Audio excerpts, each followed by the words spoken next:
Europe 1, il est 7h41. Votre invité Mathieu Béliard est le secrétaire général du syndicat des commissaires de police, David Lebars. Et je voudrais commencer par cette question. David Lebars, bonjour. Bonjour. Ce tweet de votre syndicat, c'est écœurant de n'entendre parler que de démission au sujet de Christophe Castaner.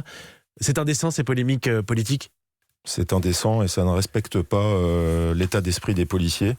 On a, comme le tweet le dit, pas encore commencé le deuil, encore moins enterré nos morts, et on a un débat politique stérile avec des demandes de démission partout, et on est consterné de ce type de prestations politiques. On aura le temps d'avoir des polémiques politiques. Parlons du fond, David Lebars. Vous représentez les commissaires de police, mais vous avez travaillé à la préfecture de police de Paris. Vous y connaissez encore du monde, j'imagine. Qu'est-ce qu'on vous dit là-bas? On est choqués, évidemment. Surpris. Sur quoi porte l'indignation? D'abord, c'est la consternation. Il y a toujours la sidération de cet acte. Je ne sais même pas si le grand public a vraiment réalisé cette barbarie d'un collègue qui passe dans un périple meurtrier, qui s'en prend à 4 autres de ses collègues. On a un attentat majeur au sein d'un service de police, donc il y a à la fois la sidération, et ça peut laisser aussi comprendre aux gens qui nous écoutent que s'il y avait eu des signaux un peu plus clairs, et puis surtout des processus dans lesquels les policiers peuvent s'engager en écrivant sans se retrouver sur des procès liés à la discrimination ou à quoi que ce soit, ce sera le vrai sujet pour le futur. Ça aurait sans doute été fait. Donc là, on va avoir un bilan à faire de ce qui a été fait ou pas fait. Vous pensez qu'il a été, pardonnez-moi, qu'il a été épargné d'une certaine manière parce qu'handicapé? Je pense que dans cette affaire-là... Et du politiquement correct? Oui, il faut pas oublier que ce monsieur était handicapé. C'était un collègue, ça faisait 16 ans qu'il était là, donc tout le monde le connaissait bien, donc il était installé, reconnu et apprécié.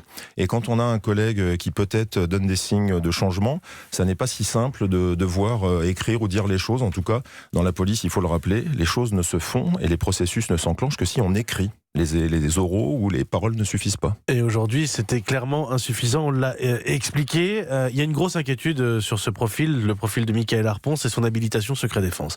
C'est son badge, c'est son accès à des données. Est-ce que vous avez la moindre idée des documents qu'il a pu consulter, observer, de ce qu'il a pu divulguer par ailleurs? Je crois que pour le moment, personne n'en a la moindre idée, mais tout le monde a la crainte de savoir à quoi il a pu accéder avec ses fonctions liées à la maintenance informatique et son accès au réseau informatique. Évidemment, il y a une crainte et ça, on attend impatiemment que l'enquête puisse dire à quoi il a pu accéder pour qu'on puisse prendre les mesures nécessaires à la fois pour le service et puis pour la protection des agents eux-mêmes. Vous l'avez dit, il y a un problème de processus pour la détection, mais cette habilitation secret défense, quand on regarde, elle est renouvelable. Et là, ça faisait plus de 5 ans dans son cas. 5 ans, c'est de la préhistoire. On est avant Charlie Hebdo. Et ben là, ce sera le vrai sujet. C'est quasiment le sujet du court terme. Quel processus d'habilitation secret défense pour les agents dans ce type de service? Quel renouvellement? Et puis j'ai envie de vous dire, on est à la fois sur le processus d'habilitation, mais également sur le retrait de ces habilitations-là. Il va falloir que le courage soit le maître mot pour accepter que ces processus-là, ils sont discriminatoires, mais quand il y a le moindre doute que l'habilitation puisse sauter dès qu'il y aura le moindre doute. Ça va être ça le vrai sujet. Quelqu'un qui dit c'est bien fait pour Charlie Hebdo, son habilitation doit sauter. Elle doit sauter à condition que ceux qui ont entendu cela le fassent remonter pour que ceux qui sont en mesure de faire sauter l'habilitation puissent prendre les mesures. Et peut-être changer cette règle de l'écrit, de l'oral. Vous me disiez, si c'est pas à l'écrit, ça n'existe pas. Là, c'était juste de l'oral. Ça doit évoluer aussi, David Lebars. Oui, enfin, dans la mesure où l'oral, il faut un moment aussi consolider des procédures pour éviter les recours intempestifs. Il y a un moment où il va falloir qu'il y ait du courage pour écrire, mais à charge pour l'administration de créer les structures qui vont prendre cette responsabilité-là et qu'elle ne repose pas uniquement sur les agents. Les services de l'État ne sont pas à l'abri des processus de radicalisation, disait le Premier ministre dans le journal du dimanche hier. Dans des services comme les vôtres, ceux de la police, c'est ce qu'ils sont ni plus ni moins à l'abri que le reste de la société. Est-ce qu'il y a un risque particulier dans le public ? On a un risque majeur en général en France sur ce sujet-là, parce que ce sujet-là rend très frileux beaucoup de personnes. Donc c'est d'autant plus sensible dans un service comme la police nationale. On est un service régalien de l'État.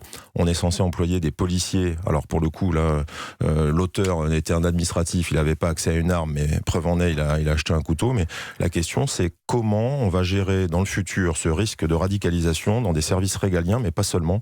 Il y a d'autres services, comme l'éducation nationale, il y a les collectivités locales.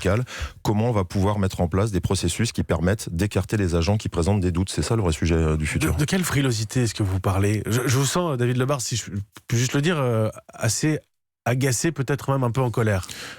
L'agacement ou la colère, c'est une fois que ça s'est passé, tout le monde a un avis et tout le monde est spécialiste de tout, mais quand on a un agent sous ses yeux, dont on voit qu'il y a un processus de radicalisation, l'agent qui le signale doit pouvoir se dire qu'une fois qu'il a signalé les choses, ça va être pris en compte par ceux dont ça sera la responsabilité de faire ou pas l'éjection, que ce soit d'ailleurs sur une habilitation ou même sur les fonctions régaliennes.